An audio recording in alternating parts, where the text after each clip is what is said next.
This is done, ये बता दिया। This is accomplished by pushing the chin with it, और ये क्या किया जाता है? बाय रिडजेन मैन्योवर, जो नॉर्मल लेबर का पार्ट है, यानी जो बच्चे की डिलीवरी करवाई जाती है बाय, है ना, रिडजेन भी बोल सकते हो, इटालियन में रिविजन मैन्योवर भी बोलते हैं। तो बाय रिविजन मैन्योवर, बोलो यस और नो, रिविजन मैन्योवर या रिविजन मैन्योवर। सो मैन्योवर,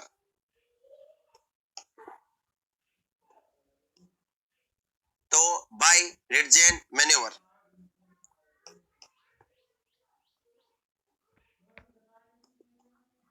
रिविजन मैन्योवर के द्वारा, मैन्योवर भी बोल सकते हो, इटालियन में। आगे हम बात करते सब occipito frontal diameter, frontal diameter, सब ऑक्सीपिटो फ्रंटल डायमीटर, है ना। इमर्जेस आउट, इमर्जेस आउट, जब वो बाहर निकलता है तब ये किया जाता है, बोलो यस और नो, वो बाहर निकलता है तब किया जाता है। ओके, फर्दर वी गोन, आगे हम बात करते हैं। दिस इज डन, ये बता दिया। This is accomplished by pushing the chin with it, और ये क्या किया जाता है? बाय रिडजेन मैन्योवर, जो नॉर्मल लेबर का पार्ट है, यानी जो बच्चे की डिलीवरी करवाई जाती है बाय रिविजन मैन्योवर, है ना, रिडजेन भी बोल सकते हो, इटालियन में रिविजन मैन्योवर भी बोलते हैं। तो बाय रिविजन मैन्योवर, बोलो यस और नो, रिविजन मैन्योवर या रिविजन मैन्योवर। सो मैन्योवर,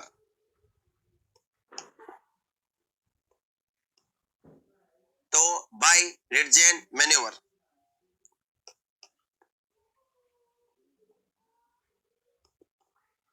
रिविजन मैन्योवर के द्वारा, तो जो बच्चे की सिर की डिलीवरी करवाते हैं रिविजन मैन्योवर के द्वारा, इसमें क्या किया जाता है? आप देख सकते हो, इसमें क्या किया जाता है? यस, थैंक यू, कि राइट हैंड में आप कह सकते हो, राइट हैंड एनोकोक्सल रीजन पे रहता है और लेफ्ट हैंड ऑक्सीपुट पे, यानी जो बच्चे और लुक लुक लुक, आप देखिए, ये लेफ्ट हैंड है डॉक्टर का, ये डॉक्टर का लेफ्ट हैंड है, और लेफ्ट हैंड बच्चे के ऑक्सीपुट को पकड़ के और इसका प्रेशर ऊपर की तरफ रखेगा, अपवर्ड एंड बैकवर्ड, और यहाँ पर बच्चे का जो चिन्ह है, यानी, और हाथ में ऑफ कोर्स आपको एक स्टेराइल, आप कह सकते हो हैंकरचीफ ले सकते हैं, स्टेराइल, आप कह सकते हो कोई क्लॉथ ले सकते हैं, बिल्कुल स्टेराइल हो, और बच्चे के चिन्ह को अपवर्ड, है ना, एंड फॉरवर्ड। तो जो राइट हैंड है, तो राइट हैंड का movement, right hand anal area में, एनोकोक्सियल एरिया में, जो डॉक्टर का राइट हैंड होगा, सीएचओ साहब का राइट हैंड होगा, वो एनोकोक्सियल एरिया में, है ना, एनोकोक्सियल रीजन में होगा, है ना, एट एनोकोक्सियल रीजन में होगा, बोलो यस और नो, और एनोकोक्सियल रीजन में होगा, राइट हैंड है वो एनोकोक्सियल, और इसका जो मूवमेंट होगा राइट हैंड का, उसका मूवमेंट होगा, आप कह सकते हो चिन को, यानी चिन को टच करेगा, ऑफ कोर्स जो फीटस है, जो बच्चा जन्म ले रहा है, तो चिन को, तो बेबी की चिन को आप कह सकते हो, और उसका जो मूवमेंट होगा राइट हैंड के द्वारा चिन को अपवर्ड एंड फॉरवर्ड, यानी चिन को अपवर्ड एंड फॉरवर्ड, और ऐसा करने से हम एक्सटेंशन करवा रहे हैं। अब तक तो हम फ्लेक्शन मेंटेन कर रहे थे, अब हम एक्सटेंशन करवा रहे हैं, है ना, आप कह सकते हो एक्सटेंशन करवा रहे हैं, बोलो यस और नो। और जो आपका लेफ्ट हैंड है, ये लेफ्ट हैंड है, ये ऑक्सीपुट पे होगा, जो लेफ्ट हैंड है ये ऑक्सीपुट पे होगा, एट ऑक्सीपुट, और इसका जो मूवमेंट होगा, लेफ्ट हैंड का जो मूवमेंट होगा, वो अपवर्ड एंड बैकवर्ड, यानी ऑक्सीपुट को अपवर्ड एंड बैकवर्ड मूवमेंट करवाएगा, अपवर्ड एंड बैकवर्ड मूवमेंट करवाएगा, इसको रिविजन मैन्योवर बोलते हैं, अपवर्ड एंड बैकवर्ड, यस, रिडजेन भी बोल सकते हो आप चाहो तो, स्पेलिंग में RITZ है, तो बैकवर्ड मूवमेंट होगा, लेडीज एंड जेंटलमैन। और ऐसा करने से एक्सटेंशन करवा रहे हैं। पिछले स्लाइड में चलो, यानी आप कह सकते हो मैंने क्या बोला कि रिविजन मैन्योवर क्या करता है, तो इसके बारे में आप सीख लो। एक्सटेंशन ऑफ फीटल हेड, यानी एक्सटेंशन ऑफ फीटल हेड यानी बच्चे के सिर को एक्सटेंड करवाता है। एक्सटेंशन ऑफ फीटल हेड, है ना, बार बार बोल रहा हूं। अगर आप अपनी इंडियन लैंग्वेज में बोलो तो रिविजन मैन्योवर बोलो, और अगर इटालियन में बोलना चाहते हो, इटालियन वर्ड है रिविजन मैन्योवर, तो रिविजन मैन्योवर अगर आप करते हैं तो इसमें एक्सटेंशन ऑफ फीटल हेड, बच्चे के सिर का एक्सटेंशन करवाते हैं। रिविजन मैन्योवर नॉर्मल लेबर का पार्ट है, नॉर्मल लेबर का पार्ट है। क्राउनिंग के बाद किया जाता है, क्राउनिंग के समय या क्राउनिंग के बाद। रिविजन मैन्योवर क्राउनिंग के बाद किया जाता है। दोनों हाथ काम में आते हैं डॉक्टर के। जो लेफ्ट हैंड होगा डॉक्टर का, जो डॉक्टर का लेफ्ट हैंड होगा, वो लेफ्ट हैंड बच्चे के ऑक्सीपुट पे होगा, यानी आप देख सकते हो डायग्राम में बच्चे के ऑक्सीपुट पे होगा। और जो राइट हैंड होगा डॉक्टर का, वो राइट हैंड आप कह सकते हो ये राइट हैंड है, राइट हैंड है वो बच्चे के चिन पर होगा। तो राइट हैंड बच्चे के चिन पर एनोकॉक्सियल रीजन में, है ना, चिन पर होगा, और चिन को ऊपर की तरफ आप मूवमेंट, तो एनोकॉक्सियल रीजन में होगा, और चिन को अपवर्ड एंड फॉरवर्ड, यानी आप कह सकते हो ऊपर और आगे की तरफ, जबकि उसको बैकवर्ड एंड अपवर्ड, यानी ऊपर की तरफ और बाकी। सो ये आपको, यानी टोटल बात है, रिविजन मैन्योवर के द्वारा आप एक्सटेंशन कर रहे हो। एंड रिविजन मैन्योवर क्या करता है, जो रिविजन मैन्योवर है वो आपका क्या करता है, रिविजन मैन्योवर के द्वारा आप extension of fetal head and delivery of fetal head, यानी फीटल हेड की डिलीवरी। तो ये आपके क्वेश्चन है कि डिलीवरी ऑफ फीटल हेड, और इस प्रकार बच्चे के सिर की डिलीवरी हो जाती है, डिलीवरी ऑफ फीटल हेड। अगर दो क्वेश्चन बन गए हेड की डिलीवरी, तो ये आपके क्वेश्चन है कि डिलीवरी ऑफ फीटल हेड, और इस प्रकार बच्चे के सिर की डिलीवरी हो जाती है, डिलीवरी ऑफ फीटल हेड। अगर दो क्वेश्चन बन गए, पहला फीटल हेड की डिलीवरी, यानी बच्चे का सिर वल्वा से बाहर निकलेगा, तो किस कार्डिनल मूवमेंट के दौरान निकलेगा, एक्सटेंशन। फीटल हेड की डिलीवरी के बारे में दो तीन क्वेश्चन याद रख लेना कि ड्यूरिंग विच कार्डिनल मूवमेंट, या by the help of which cardinal movement it occurs delivery of fetal head, fetal head की डिलीवरी होती है। तो बाय एक्सटेंशन, एक्सटेंशन के द्वारा, बोलो यस और नो, एक्सटेंशन के द्वारा, एक्सटेंशन के द्वारा, यानी आप कह सकते हो क्राउनिंग के बाद, क्राउनिंग के बाद जो अगला मूवमेंट है वो एक्सटेंशन ही होता है बच्चे का, दैट्स गुड। तो बाय एक्सटेंशन, तो फीटल हेड की डिलीवरी एक्सटेंशन के द्वारा, विद एक्सटेंशन, एक्सटेंशन के द्वारा। कौन सा मैन्योवर काम में आता है, रिविजन मैन्योवर, बोलो यस और नो, रिविजन मैन्योवर, आप कह सकते हो रिविजन मैन्योवर काम में आता है, बोलो यस और नो। सो मैन्योवर काम में आता है। तो ये दो क्वेश्चन बन गए कि फीटल हेड की डिलीवरी और फ्लेक्शन के बाद आती है, तो ये हमारा फीटल हेड की डिलीवरी हो गई। Now let's move further. और रिविजन मैन्योवर के द्वारा फीटल हेड की डिलीवरी हो गई, यानी कहने का मतलब डिलीवरी ऑफ फीटल हेड का मतलब फोरहेड की डिलीवरी, है ना, नोज की डिलीवरी, है ना, आप कह सकते हो यस, साथ ही साथ माउथ एंड चिन, है ना, माउथ एंड चिन, इन सब की डिलीवरी हो जाती है, तो दे आर डिलीवर्ड, बोलो यस और नो, और द स्टेंस पेरियम बाय एक्सटेंशन, तो ये सब डिलीवरी हो जाती है, दैट्स गुड। अगला है, अब बच्चा बाहर निकल गया, अभी केवल हेड की डिलीवरी हुई है, क्योंकि नेवर एवर फॉरगेट, हमारे सामने बार बार टारगेट ये यार है, पहले हम हेड की डिलीवरी करवाएंगे, उसके बाद शोल्डर की डिलीवरी करवाएंगे, फिर ट्रंक की, तीन टुकड़ों में बांट दिया। सेकंड स्टेज में जो डिलीवरी करवाएंगे, तो पहले हेड की डिलीवरी, अब हेड की डिलीवरी हो गई, बच्चे का सिर पूरा बाहर आ गया, है ना, अभी शोल्डर बाहर नहीं आए, ट्रंक भी बाहर नहीं आए, यानी शोल्डर और ट्रंक अभी भी रिप्रोडक्टिव ट्रैक्ट में। तो अगर हेड की डिलीवरी हो गई है, तो अब हमारा इमीडिएट केयर, तो अगला हमारा टॉपिक है care following delivery of the fetal head. Pen copy ले लो, लाल पेन, नीले पेन, काले पेन, हरे पेन से लिख लेना, फिर कंफ्यूज होगे। Care following, care following delivery of the head, following delivery of the head, delivery of the head, क्योंकि आप डिलीवरी करवाओ या नहीं करवाओ, अगर सब सेंटर पे सीएचओ बन गए, है ना, तो सब सेंटर पे सीएचओ बन गए, है ना, तो आप एएनएम को इंस्ट्रक्शन देंगे, और कभी कभी एएनएम गुस्से में आ जाती है, डॉक्टर साहब, कंपाउंडर साहब, सीएचओ साहब, आप ही करवा लो डिलीवरी, फिर देखते रहना डिलीवरी आती है नहीं आपको। तो ध्यान से सुन लेना। पहला कि soon following delivery of the fetal head, जो बच्चे के मुंह में म्यूकस है, नाक में म्यूकस है, उसको आप स्वैब के द्वारा, स्टेराइल स्वैब के द्वारा, लिटिल फिंगर यानी जो लिटिल फिंगर है इसके ऊपर एक आपने स्वैब लिया जो स्टेराइल है, और स्वैब के द्वारा कोई कॉटन पीस वगैरह या फिर आप स्टेराइल क्लॉथ है, तो बच्चे की नाक को और बच्चे के मुंह को, आईज को, इनको क्लीन करना है। तो पॉइंट नंबर 1 यानी पॉइंट नंबर 1 पहला पॉइंट है कि immediately following delivery of the head the mucus and blood in mouth and pharynx are to be wiped. बोलो यस और नो। तो आप कह सकते हो wipe wipe mucus, wipe mucus and blood in mouth, blood in यानी अभी तक पूरा बच्चा निकला भी नहीं है, केवल सिर निकला है, सबसे इंपॉर्टेंट पार्ट तो वही है। तो wipe mucus and blood in the mouth, in the mouth and pharynx, mouth and pharynx यानी माउथ और फेरिंग्स में जो ब्लड भरा हुआ है, म्यूकस हुआ है ना, वो विद हेल्प ऑफ या फिर आप कह सकते हो wipe with sterile goes, with sterile goes, sterile goes के द्वारा, है ना, स्टेराइल गोज के द्वारा, है ना, placed on little finger, placed on little finger, placed on little finger, चिटली अंगुली, यस लिटिल फिंगर।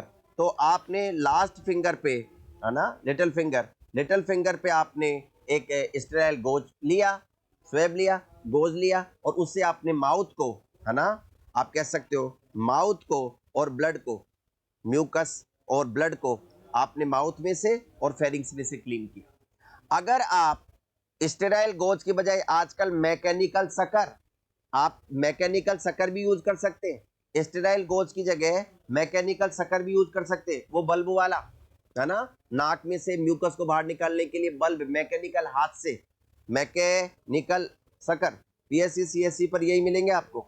लेकिन अगर आप डिस्ट्रिक्ट हॉस्पिटल मेडिकल में, तो आप इलेक्ट्रिकल सकर भी यूज कर सकते हैं, इलेक्ट्रिकल, है ना, इलेक्ट्रिकल सकर भी यूज कर सकते हैं। तो आजकल सब कुछ इलेक्ट्रिकल से होने लग गया है, तो आप इलेक्ट्रिकल सकर भी यूज कर सकते हैं। तो मैकेनिकल सकर यूज कर सकते हैं, या फिर आप पर अगर नहीं है तो लिटिल फिंगर पे आपने गोज पीस लिया, स्टेराइल है, तो मुंह को और नाक को आपने साफ किया, यानी फेरिंग्स को साफ किया, नाक को साफ किया। तो पहला पॉइंट ये, बोलो यस और नो।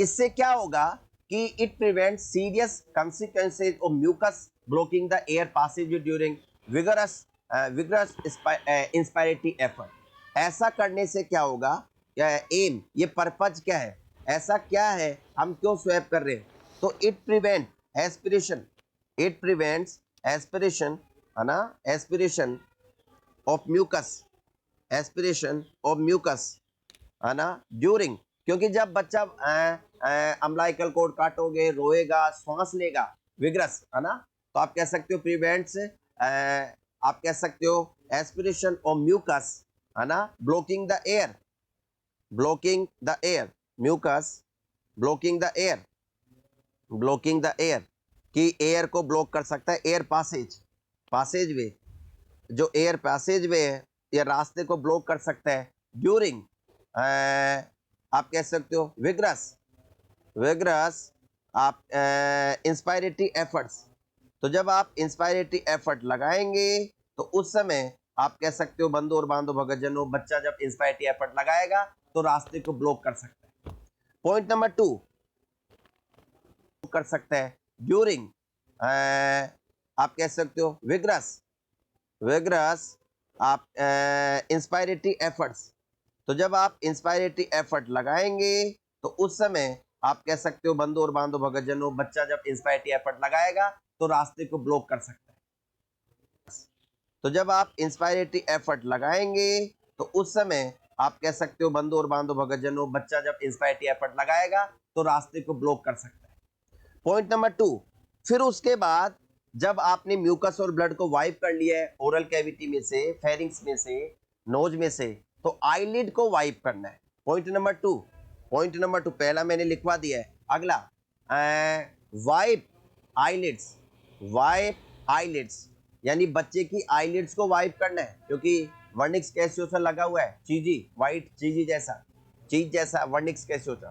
तो wipe eyelids with sterile, with sterile dry, with sterile dry cotton swap, dry cotton swap, हाँ या ना? तो ड्राई कॉटन स्वैप है ना। और ऑलवेज रिमेंबर, ध्यान रख लेना, इसके बारे में 2 पॉइंट याद रखना। पहला, use separate swab for each eye, use separate swab, separate जो भी आपने कॉटन स्वैप लिया है, separate swab for each eye, swab for each eye, हर आंख के लिए आपको separate swab, use separate swab for each eye, हर आंख के लिए। दूसरा, जब वाइप करो तो नाक से लेकर और लेटरल की तरफ, यानी क्योंकि अगर आपने यू वाइप कर दिया उल्टा तो क्रॉस कंटामिनेशन हो सकता है, इस आंख का इंफेक्शन उसमें एंड दिस थिंग। तो ऑलवेज ऐसे वाइप करना है, पहले एक आंख को ऐसे फिर दूसरी को ऐसे।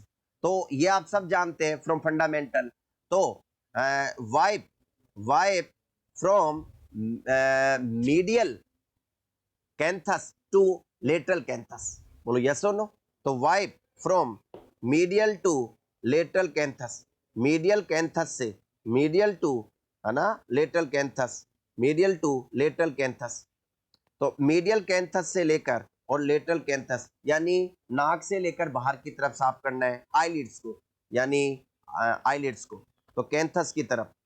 तो मीडियल कैंथस से आप लेटरल कैंथस की तरफ साफ करेंगे। तो दूसरा पॉइंट होगा, अभी तक तो केवल बच्चे का सिर निकला है, पूरा बच्चा निकला भी नहीं है ना। ताकि क्यों कर रहे हैं मीडियल से? To minimise contamination of conjunctival sac. क्यों कर रहे हैं ऐसा? To minimise, yes, contamination of conjunctival sac. To medial से लेटरल क्यों जा रहे हैं? Yes, to minimise contamination of conjunctival sac, of conjunctival sac। Okay, that's good. तो ये हमारा दूसरा बिंदु हो गया, दूसरा पॉइंट हो गया आपका कि immediate care following delivery of fetal head, बच्चे के सिर की डिलीवरी के बाद। दूसरा बिंदु हो गया, दूसरा पॉइंट हो गया आपका कि immediate care following delivery of fetal head, बच्चे के सिर की डिलीवरी के बाद इमीडिएट। तीसरा बिंदु हो गया, दूसरा पॉइंट हो गया आपका कि immediate care following delivery of fetal head, बच्चे के सिर की डिलीवरी के बाद इमीडिएट। तीसरा, palpate the neck, point number 3, palpate the neck, palpate the neck, neck को पल्पेट करना है, नेक को ऑब्जर्व करना है। To exclude the presence of any loop of cord, to exclude, आप ये क्यों कर रहे हो? To exclude, yes, to exclude the presence of, to exclude the presence of any loop, presence of any loop, कि umbilical cord का कोई loop तो नहीं है गर्दन के चारों, एनी लूप ऑफ कॉर्ड, यानी कॉर्ड का कोई लूप तो नहीं है, आप कह सकते हो। क्योंकि 20-25% केसेज में देखने को मिल जाता है, 20-25% केसेज में क्या हो जाता है कि शंकर भगवान के जैसे सांप लिपटा रहता है गले में, वैसे फीटस के चारों तरफ गले में अम्बिलिकल कॉर्ड हो सकती है। तो आप ये देखना चाहते हैं कि अगला पॉइंट आपका, यस, अगला पॉइंट आपका palpate the neck to exclude the presence of any loop of cord, that's good. अगर ये इफ लूप प्रेजेंट, अगर लूप फाउंड है, लूप प्रेजेंट है, तो of course and loose enough, तो स्लिप्ड ओवर देयर, तो आप इसको आप कह सकते हो कि हटाना है इसको, है ना। तो इट शुड बी स्लिप्ड, यानी स्लिप, उसको हटाना है, स्लिप ओवर द हेड, यानी सिर पे से उसको हटाना है, बोलो यस और नो। और ओवर द शोल्डर्स, और शोल्डर्स, यानी सिर पे से और कंधे पे से हटाना है। अगर एब्सेंट, अगर नहीं है, बोलो यस और नो। तो आप कह सकते हो but tight enough umbilical cord नहीं है, तो उसको बीच में से काट दिया जाता है ना। तो अम्बिलिकल कॉर्ड क्लैंपिंग की जाएगी and cutting, umbilical cord clamping and cutting, ये ध्यान। ओके, अगला, that's good. Always remember perineal tear को बचाना। तो पेरिनियल टेयर को बचाने के लिए या तो आपको पेरिनियल एरिया पे हाथ लगा के रखना है, ये पेरिनियम को अटेंशन देना है। दूसरा, बच्चे के सिर के फ्लेक्शन को मेंटेन करना है।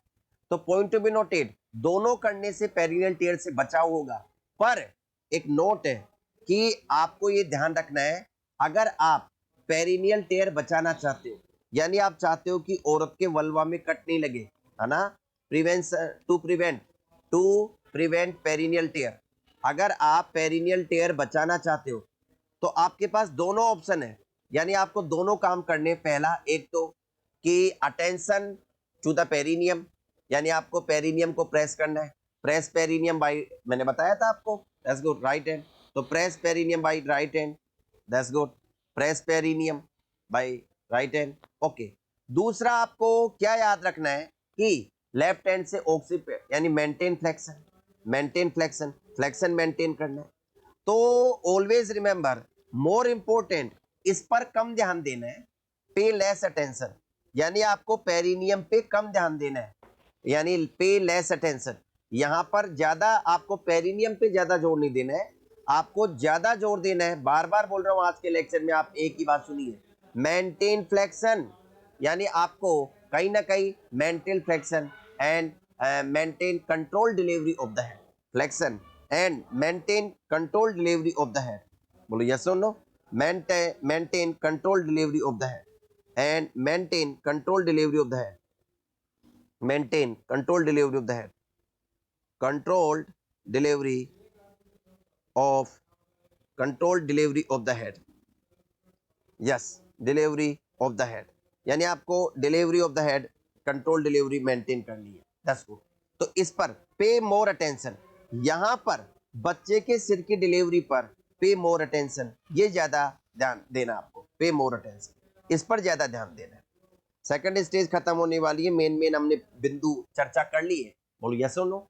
ओके, ऑलवेज रिमेंबर डिलीवरी, आगे delivery by early extension is to be avoided. अगला है हमारा पॉइंट है delivery by early extension, by early extension, यानी एक्सटेंशन तभी हो जब बच्चा बाहर निकल जाए, यानी आप क्राउनिंग हो जाए, उसके बाद ही एक्सटेंशन होने देना है, क्राउनिंग से पहले एक्सटेंड ना होने देना। तो delivery by early extension is to be avoided, ये हमको अवॉइड करनी है अर्ली एक्सटेंशन से, दैट्स गुड। ओके, यानी कम से कम आप कह सकते हो कि जब तक ऑक्सीपिटोफ्रंटल डायमीटर क्यूबिक सिम्फाइसिस के नीचे नहीं आ जाए, कब तक, यानी आपको दैट इज, दूसरे शब्दों में आप बोल सकते हो कि प्रिवेंट एक्सटेंशन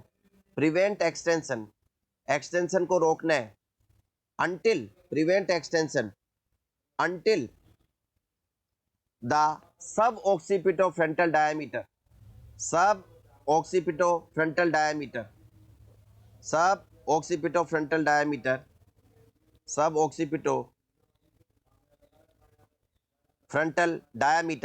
जो कि 10.5 सेंटीमीटर 10 सेंटीमीटर होता है, इज प्लेस्ड अंडर, यानी आ नहीं जाए, placed under the pubic symphysis, जब तक प्यूबिक सिम्फाइसिस के नीचे नहीं आ जाए, प्यूबिक सिम्फाइसिस के नीचे ना आ जाए, दैट्स गुड।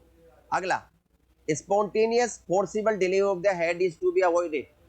तीसरा हमारा लक्ष्य है कि अचानक झटके से बच्चे का सिर वल्वा से बाहर नहीं निकले, अवॉइड। अगला हमारा टारगेट है, इन बातों को ध्यान रखना है, avoid spontaneous forcible delivery of the head is to be avoided, ये अवॉइड करना है, is to be avoided, ये अवॉइड करना है ना, by assuring the patient not to bear down during contraction। ये कैसे करोगे, पेशेंट को बोलोगे, है ना, ask the client,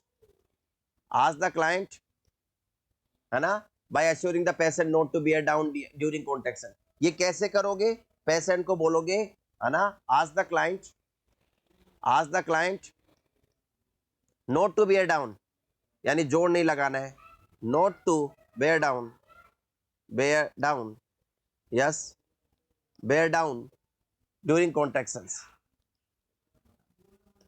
कहने का मतलब अगर क्राउनिंग हो गई है तब औरत को कम जोर लगाने के लिए बोलना है। क्राउनिंग से पहले तो लगाती रहे, पर क्राउनिंग हो गई है तो औरत क्राउनिंग के बाद, यानी पहले तो आप सेकंड स्टेज में शुरुआत में तो कह रहे थे भाई कॉन्ट्रैक्शन के साथ जोर लगा, फिर जैसे ही क्राउनिंग हो गई तो क्राउनिंग के बाद बोलेंगे अब जोर मत लगा, अब कम जोर लगा, क्योंकि क्राउनिंग के समय अगर जोर लगाएगी उसके बाद जोर लगाएगी तो बच्चे का सिर तेजी से आएगा। और हमारा टारगेट है सिर को यानी स्पॉन्टेनियस नहीं आने देना है। तो हमारा अगला टारगेट है अवॉइड स्पॉन्टेनियस फोर्सिबल डिलीवरी, है ना, यानी तेजी से वल्वा से बाहर नहीं निकलेने, टीयर हो जाएगा, to be avoided. Ask the client, यानी to do that, ask the client not to bear down during contraction, यानी कॉन्ट्रैक्शन के समय औरत जोड़ने लगाए। बार बार बोल रहा हूं, आप कंफ्यूज हो जाएंगे कि सर कभी तो कह रहे हो आपकी कॉन्ट्रैक्शन के समय जोड़ लगाए।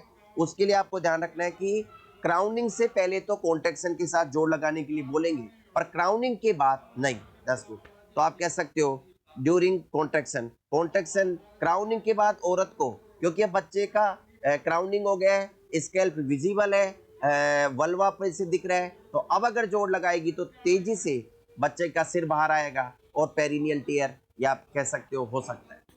अगला हमारा टारगेट है to deliver the head in between contraction. Always remember, जो बच्चे के सिर की डिलीवरी करवाओगे तो टू डिलीवर द हेड, है ना, to deliver the head in between contraction. हम बच्चे के सिर की डिलीवरी जब यूट्रस में रिलैक्सेशन हो रहा हो, यानी दो कॉन्ट्रैक्शन के बीच में करवाना है। कॉन्ट्रैक्शन के समय बच्चे के सिर को बाहर नहीं निकालना है। तो हम ये चाहेंगे कि अगर बच्चे का सिर वल्वा से, वल्वल आउटलेट से दो कॉन्ट्रैक्शन के बीच में, जब यूट्रस में कॉन्ट्रैक्शन नहीं आ रहे हो उस समय कराएं तो ज्यादा बढ़िया है। बोलो यस और नो। एपिजोटोमी के लिए मैंने बता ही दिया है। To take care during delivery of shoulders, है ना, अगला हमारा टारगेट है। अब शोल्डर की डिलीवरी भी होगी तो हमें to take care during delivery of shoulders, during delivery of shoulders, shoulders की डिलीवरी के दौरान ध्यान रखना है। Delivery of shoulders, delivery of shoulders, shoulders की डिलीवरी के दौरान ध्यान रखना है। दैट्स गुड, हाँ या ना, दैट्स गुड, ओके। क्यों? क्योंकि जो सैक्रोमियल डायमीटर है वो, यस, बच्चे के दोनों एक्रोमियन है, तो एक्रोमियन प्रोसेस के बीच में जो डायमीटर है ना, डिसैक्रोमियल डायमीटर 12 सेंटीमीटर वो निकलेगा, तो कहीं ना कहीं उसका ध्यान रखना है। अगला अगला हमारा पॉइंट है delivery of shoulders, delivery of shoulders, shoulders की डिलीवरी। तो सिर की डिलीवरी के बाद आपको शोल्डर्स की डिलीवरी करवानी है। शोल्डर्स की डिलीवरी पहले एंटीरियर शोल्डर की डिलीवरी करवाते हैं। डायग्राम में आपको दिख रहा होगा, I will show you, I will like to show you, look at this, this is, let's make it zoom, diagram A, diagram B, दो पिक्चर दिखाई दी। That's good. तो शोल्डर की अगर आप डिलीवरी करवाएंगे, that's good, thank you. So आप देख सकते हो ये एंटीरियर शोल्डर होगा आपका, यस, ये आपका एंटीरियर शोल्डर है जो ऊपर की तरफ प्यूबिक सिम्फाइसिस की तरफ, है ना, एंटीरियर शोल्डर है। और उसके बाद पोस्टीरियर शोल्डर, ये रहा, ये पोस्टीरियर शोल्डर है क्योंकि सैक्रम की तरफ है, औरत के सैक्रम की तरफ, है ना, क्योंकि आपको दिख रहा होगा ये औरत का प्यूबिक सिम्फाइसिस है। तो जो प्यूबिक सिम्फाइसिस की तरफ होता है वो आपका एंटीरियर शोल्डर होता है। तो पहले एंटीरियर शोल्डर की डिलीवरी करवाएंगे, उसके बाद पोस्टीरियर शोल्डर की डिलीवरी करवाएंगे, है ना, और ऑफ कोर्स एक्सटर्नल रोटेशन होगा। दूसरा डायग्राम देखिए आप, अगर आप अगला डायग्राम देखेंगे, दैट्स गुड, इसी वाला, that's good, okay, thank you. तो आप इस डायग्राम में आप देख सकते हैं कि ये एंटीरियर शोल्डर बाहर निकल गया है, प्यूबिक सिम पहले वो यहां तक था शोल्डर, अब बाहर आ गया है एंटीरियर शोल्डर। फिर उसके बाद पोस्टीरियर, यानी एंटीरियर शोल्डर की डिलीवरी के लिए बच्चे के सिर को नीचे की तरफ पोस्टीरियरली किया, शोल्डर्स को नीचे किया, है ना। फिर उसके बाद पोस्टीरियर शोल्डर की डिलीवरी के लिए बच्चे को प्यूबिक सिम्फाइसिस की तरफ ऊपर मूवमेंट करेंगे, पोस्टीरियर। एंटीरियर शोल्डर के लिए बच्चे को नीचे की तरफ करेंगे। वापस पहला वाला डायग्राम दिखाएं, आप देखें एंटीरियर शोल्डर की डिलीवरी के लिए आपको क्या करना है। That's good, okay, that's good. तो लुक, आप मूवमेंट देखें, यानी बच्चे के सिर का जो डायरेक्शन है, आप इसको नीचे की तरफ ला रहे हैं, है ना, ताकि पहले एंटीरियर शोल्डर की डिलीवरी हो जाए। फिर अगले वाले दवाई डायग्राम में लगा आपने ली देखा है। शोल्डर को ऊपर ले जा रहे हैं, पोस्टीरियर शोल्डर, दैट्स गुड। तो आपको ध्यान रखना है शोल्डर की डिलीवरी के लिए, that's good, okay. So now तो पहले एंटीरियर शोल्डर की डिलीवरी करवाते हैं, डिलीवरी ऑफ एंटीरियर शोल्डर। तो no need to be hasty in delivery of shoulder, don't make any hurry. Shoulder की डिलीवरी में जल्दबाजी नहीं करनी है, no need to make any haste. Haste का मतलब जल्दबाजी, आपको कोई जल्दबाजी नहीं करनी है, हेस्ट यानी जल्दबाजी। No need to make any haste in delivery of shoulder, shoulder की डिलीवरी में आपको जल्दबाजी नहीं करनी है, आराम से बोलो यस और no. Wait for uterine contraction to come and for the movement of restitution, है ना। आपको क्या करना है, wait for uterine contractions for the moments of restitution and uterine contraction, wait for the uterine contractions, uterine contraction के लिए wait करना है, wait for uterine contractions, uterine contraction के लिए वेट करना है, बोलो yes or no, to come, uterine contraction को आने दो, and for the moment of आप कह सकते हो moments of restitution, क्योंकि मैकेनिज्म ऑफ लेबर में क्राउनिंग के बाद आपका एक्सटेंशन, फिर रेस्टिट्यूशन का मतलब है अनट्विस्टिंग, यानी जो सिर है तो सिर को अनट्विस्ट होने दो, रेस्टिट्यूशन, क्योंकि जो सिर इंटरनल रोटेशन के दौरान ट्विस्ट कर गया था सिर और बॉडी, तो अनट्विस्ट होने दो, तो मूवमेंट ऑफ रेस्टिट्यूशन आने दो। तो आपको जल्दबाजी नहीं करनी है, यूट्राइन कॉन्ट्रैक्शन को आने दो, रेस्टिट्यूशन होने दो, है ना, और साथ ही साथ एक्सटर्नल रोटेशन होने दो, तब शोल्डर की डिलीवरी करवानी है। नाउ तो लेडीज एंड मैन, ये आपको ध्यान रखना है, जल्दबाजी नहीं करनी है। नाउ तो ये आपका डिलीवरी, और ऑलवेज रिमेंबर सबसे पहले शोल्डर ऑफ एंटीरियर तो delivery of at first, delivery of anterior shoulder first, anterior shoulder की डिलीवरी सबसे पहले करते हैं एट फर्स्ट, दैट्स गुड। और देन आप कह सकते हो then delivery of posterior shoulder, then delivery of posterior shoulder, posterior shoulder की डिलीवरी करवाते हैं। तो पोस्टीरियर शोल्डर की डिलीवरी करवाते हैं बाद में, तो शोल्डर की खत्म बात, दैट्स गुड, हो गया बच्चा, सेकंड स्टेज खत्म होगी, दैट्स गुड, ओके ओके। तो ये आपको दिखाना है, दैट्स गुड। सो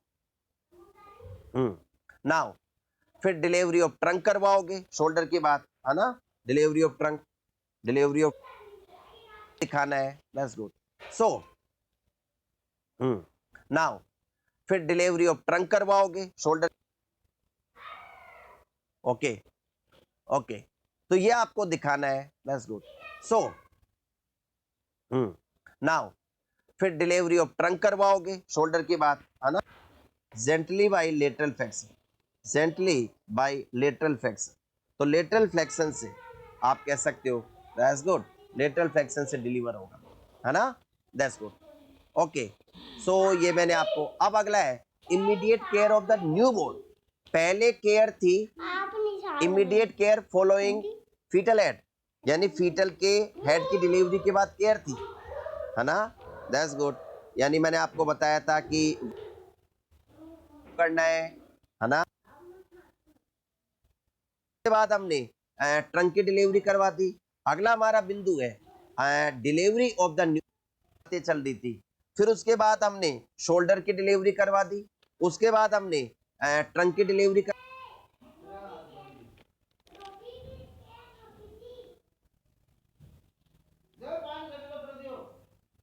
करवा दी। अगला हमारा बिंदु है delivery of the new born.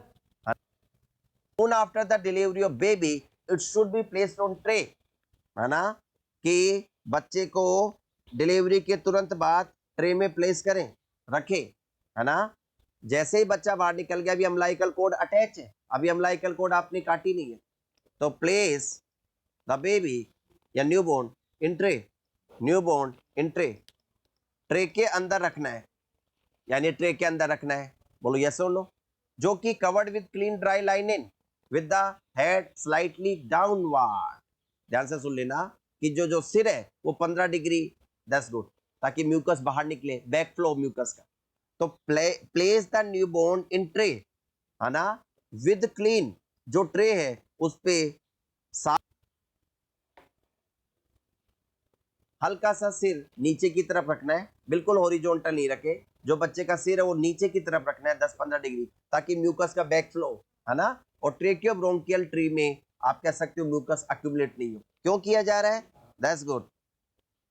Facilitates, इस ऐसा करने से facilitates backward flow, facilitates backward flow of mucus, backward flow of mucus out of the mouth, flow of mucus and does not allow, ऐसा करने से does not allow to accumulate mucus into the bronchotracheal tree, does not allow to accumulate mucus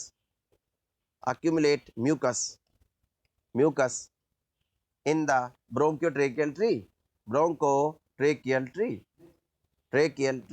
तो ये आपको ध्यान रखना है कि आपको 15 डिग्री पे पॉइंट टू बी रोटेट, थोड़ा सा इंक्लाइन रखना है सिर को, ताकि म्यूकस अक्यूमुलेट नहीं हो। बढ़ू आगे, that's good. Now okay, the tray is placed between the legs of the mother and should be at lower level than the uterus। अगला पॉइंट, जो ट्रे है, the tray is placed between the legs of the mother and should be at lower level than the uterus। अगला point, जो tray है, the tray is placed between the legs of mother, यानी औरत के दोनों पैरों के बीच में। The tray is placed between the legs of mother, placed between the legs of mother, यानी औरत के दोनों पैरों के बीच में। साथ ही साथ लोअर लेवल पे मदर, एंड आप कह सकते हो a lower level than the uterus, uterus से नीचे हो, ताकि प्लेसेंटा में जो ब्लड भरा हुआ है, यानी जो अम्लाइकल वेसल्स में, और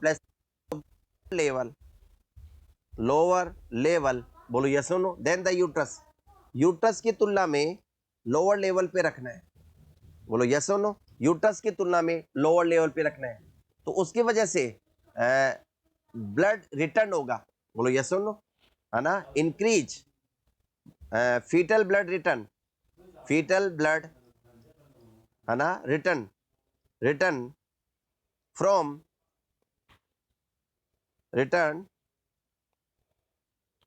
यानी जो ब्लड है वो रिटर्न होगा from placenta due to gravity, placenta से रिटर्न होगा, फ्रॉम प्लेसेंटा से ग्रेविटी की वजह से रिटर्न होगा टू द इन्फेंट, यानी बच्चे में। Now air passage should be cleared again by gentle suction, यानी एक तो आपने सक्शन किया था बच्चे के सिर की डिलीवरी के बाद, अब करोगे, अगला पॉइंट है ना, क्लियर या क्लीन एयर पासेज, वापस क्लीन एयर पासेज, आप कह सकते हो एयर पासेज वे को क्लीन करना है, क्लीन एयर पासेज वे, वापस एयर पासेज वे को क्लीन करना है ना, बाय जेंटल सक्शन। तो वापस वही सक्शन के द्वारा, बाय जेंटल सक्शन, यानी आप कह सकते हो मैकेनिकल बल्ब वगैरह, सिरिंज वगैरह, या फिर आप कह सकते हो इलेक्ट्रिकल सक्शन के द्वारा, शकर के द्वारा। तो आप कह सकते हो सक्शन के द्वारा एयर पासेज को क्लीन करना है ना। ओरोफेरिंग्स, पर्टिकुलरली ओरोफेरिंग्स, तो ओरोफेरिंग्स को क्लीन करना है, वही एस्पिरेशन से। अपगार स्कोरिंग अगला टारगेट है, आप कह सकते हो सेकंड स्टेज में अपगार स्कोरिंग, आपको अपगार स्कोरिंग करनी है। अपगार स्कोरिंग कब at 1 minute, 5 minute and 15 minute, best 5 minute वाले होते हैं, है ना। एट 1 मिनट, 1 मिनट पे, बोलो यस और नो, 5 मिनट पे, है ना, एंड एट 15 मिनट, 15 मिनट पे, जो आइडियल होती है, जो बेस्ट होती है, वो आपके 5 मिनट पे। तो आपको अपगार स्कोरिंग करनी है, और अपगार स्कोर आप जानते हो, we just do Apgar scoring to determine the oxygen status of the newborn, जो बच्चा जन्म लिया है उसके ऑक्सीजन स्टेटस का पता लगाने के लिए। उसमें आप रिफ्लेक्स देखते हैं, साइनोसिस वगैरह देखते हैं कि स्किन का कलर कैसा है, मसल में टोन कैसी है ना, क्राई कर रहा है नहीं कर रहा, तो आप सब देखते हैं। हार्ट रेट देखते हैं, रेस्पिरेटरी रेट देखते हैं। तो यानी कहीं ना कहीं सब बातों से ऑक्सीजन स्टेटस का पता पड़ता है। अबगार स्कोरिंग में आप हार्ट रेट देखते हैं, रेस्पिरेटरी रेट देखते हैं बच्चे की, है ना, आप रिफ्लेक्सेस देखते हैं, यानी बच्चे के पैर पे जोर से आपने, है ना, अंगुलियों से मारा, बच्चा रो रहा नहीं, रहा, पैर हटा रहा नहीं हटा रहा, रिफ्लेक्स देखते हैं, स्किन का कलर देखते हैं, है ना, साइनोसिस तो नहीं है, और आप कह सकते हो मसल टोन देखते हैं, मसल में टोन कैसी है ना, मसल मूवमेंट है कि नहीं, दैट्स गुड। तो ये सब ऑक्सीजन स्टेटस को बताती है। तो अबगार स्कोरिंग करनी है, बेस्ट 5 मिनट पे होती है, तो आपको अबगार स्कोरिंग करनी है। बोलो यस और नो, हाँ या ना। फर्दर वी गोन, आगे हम बात करते हैं सम और other where, that's good. Clamping and ligature of the cord, अगला हमारा टॉपिक है clamping and ligature of the cord, यानी clamp umbilical cord clamping, clamping, है ना, और लाइगेचर, यानी लाइगेट करना है, क्लैंपिंग और लाइगेचर, अभी कटिंग नहीं बोला है, दूसरे शब्दों में अम्बिलिकल कोड क्लैंपिंग, यानी बच्चे के निकलने के बाद, लुक एट दिस, मेरा टॉपिक चल रहा है, बच्चा निकल गया, सिर भी निकल गया, मैंने 2 स्टेप बताई है, सिर निकलने के बाद केयर, अब पूरा बच्चा निकल गया, यानी शोल्डर भी ट्रंक भी, तो क्या क्या करना है, सबसे पहले न्यूबॉर्न को ट्रे में रखना है ना, न्यूबॉर्न को ट्रे में रखना है, दैट्स गुड, और ट्रे क्लीन हो, और आप कह सकते हो कवर्ड विद ड्राई लाइनेन। ऐसे तो हम आइडियली जो क्लैंप करनी चाहिए यूजिंग, आपको अम्बिलिकल कोड क्लैंपिंग, क्लैंप आता है यूजिंग अम्बिलिकल कोड क्लैंपिंग, तो आपको यूट्यूब पर वीडियो पड़े होंगे, जब मैंने नोट सेट के लिए पढ़ाया अम्बिलिकल कोड क्लैंप दिखाया था, आप जानते भी। अगर वो नहीं हो क्लैंप, अगर वो नहीं हो तो आप कह सकते हो आप, और कोचर्स फोर्सेप्स, आप कोचर्स फोर्सेप्स भी काम में ले सकते हैं, यूजिंग कोचर्स फोर्सेप्स, आप कोचर्स फोर्सेप्स भी काम में ले सकते हैं। तो क्लैंपिंग, जो पहला क्लैंप लगाया जाता है वो अम्बिलिकस से, जो पहला क्लैंप लगाया जाता है, ये बच्चा है, कोचर्स फोर्सेप्स भी काम में ले सकते हैं। तो क्लैंपिंग, जो पहला क्लैंप लगाया जाता है वो अम्बिलिकस से, जो पहला क्लैंप लगाया जाता है, ये बच्चा है ना, और ये प्लेसेंटा है, अभी तक भी प्लेसेंटा से अटैच है अम्बिलिकल कोड, यानी बच्चा बाहर निकला है पर अम्बिलिकल कोड अभी भी अटैच्ड है। तो जो पहला क्लैंप लगाया जाता है वो क्लैंप लगाया जाता है बच्चे के अम्बिलिकस से 1 इंच की दूरी पर, 1 इंच, अर्थात 2-3 सेंटीमीटर की दूरी पर, 2 से 3 सेंटीमीटर, 1 इंच में 2.5 होते हैं। तो ये पहला क्लैंप है, फर्स्ट क्लैंप। और जो दूसरा क्लैंप लगाया जाता है वो दूसरा क्लैंप लगाया जाता है, यानी पहले क्लैंप से, जो दूसरा क्लैंप लगाया जाता है वो आपके पहले क्लैंप से 2 इंच की दूरी पर, है ना, दैट्स गुड, 2 इंच की दूरी पर, अर्थात 5 सेंटीमीटर की दूरी पर। तो दूसरा जो क्लैंप लगाया जाता है वो 2 इंच की दूरी पर। बोलो यस और नो, शानदार, जबरदस्त, जिंदाबाद, एक बार पूछ करना, इंपॉर्टेंट कॉल है, दैट्स गुड।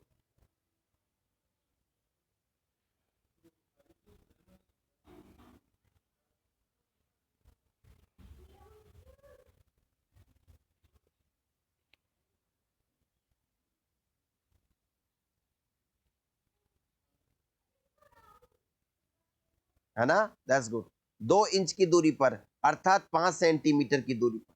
तो दूसरा जो क्लैंप लगाया जाता है वो 2 इंच की दूरी पर। बोलो यस और नो, शानदार, जबरदस्त, जिंदाबाद, एक बार पूछ करना, इंपॉर्टेंट कॉल है, दैट्स गुड।